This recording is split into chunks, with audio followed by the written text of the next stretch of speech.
Hello, Assalamu alaikum. Welcome to Baking and Cooking Tales with Yusra. I post every Sunday a new video. Who are new, welcome to my channel and please hit the subscribe button. This recipe is chocolate cake with ganache. So let's get started. The ingredients are really simple. I'm using here 1.5 cup of all-purpose flour and half cup of corn starch. Now the corn starch gives the lightness in the cake. As you can see in the bakeries, the cakes are really light. So this is because of the corn starch, or you can use cake flour too. Now here I'm using a combination of all-purpose flour and corn starch. So all-purpose flour 1.5 cup and corn starch half cup. I'm using here 1.5 cups of sugar. This is caster sugar which has really tiny particles.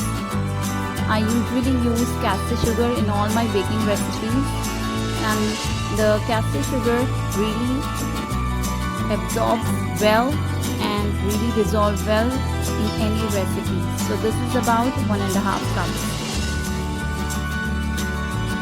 I'm using here half cup of cocoa powder. This is unsweetened Dutch processed cocoa powder. So I use Dutch processed cocoa powder because this gives darkness in the chocolate cake. Now you can use any cocoa powder, but make sure it is not chocolate powder. 1 teaspoon of baking powder, 1 teaspoon of baking soda.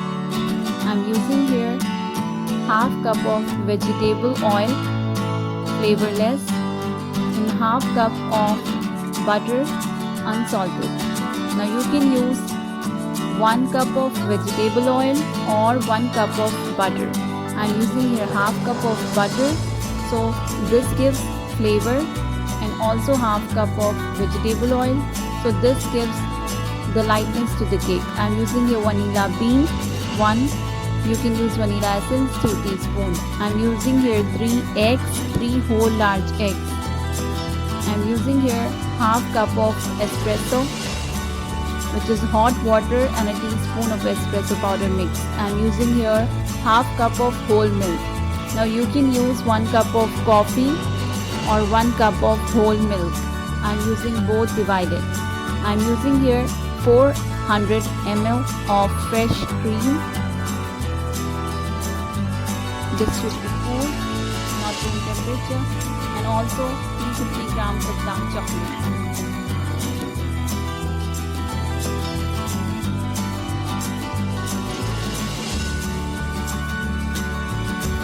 Now I'm going to take a bowl and also a sifter, and all the dry ingredients I'm going to just sift it. I'm going to take another jar and add the wet ingredients one by one. Eggs, butter,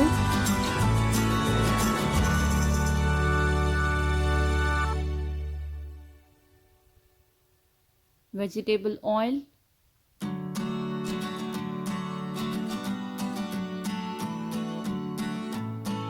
the dry ingredients that I sifted are all-purpose flour, corn starch, baking powder, baking soda, and cocoa powder, and 1 cup of sugar.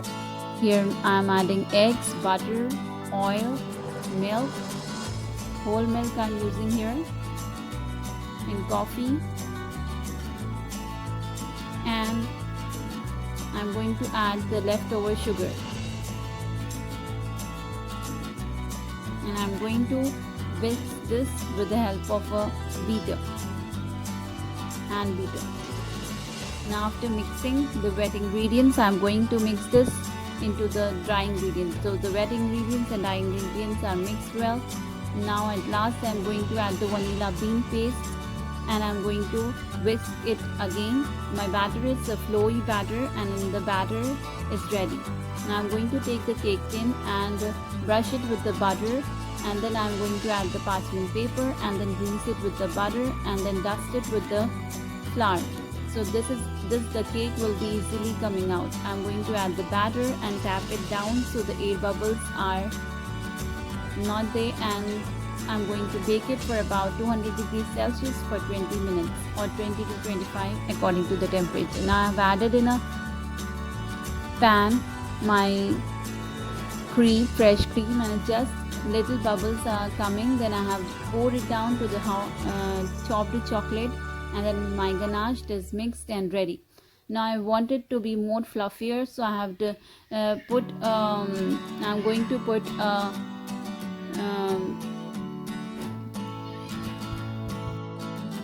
so to make my ganache thicker, I have kept it inside the fridge by adding the food wrap for about half an hour. My cake is cooled down completely. I am going to remove it from the tin and also remove the parchment paper. Make sure the cake is really cool so we can easily make the cake layers. You can make 3 or 2. I am making here 2 cake layers by using a cake cutter and dividing it into 2 layers. Now I have taken out my ganache from the fridge and I am going to beat it for 2 to 3 minutes, and after beating it my ganache will be you can see it's thicker and fluffier. I am going to spread it out all over the cake and keep my cake inside the fridge for about half an hour. Now my cake is cooled down. In another saucepan I am going to take the leftover ganache and also add the whipping cream and make a shiny glossy ganache. Now my cake is being cooled down and I have kept down the butter papers. So when I pour down my hot ganache on the cool cake, so the glossy ganache will shine and give me a wonderful delicious cake. Make sure to clean the sides of the cake after pouring it down, and you can see my cake is ready and delicious and ready to eat, easily removed. This is the really delicious cake and really tasty. I hope you like it. Very easy to prepare. Please like and subscribe.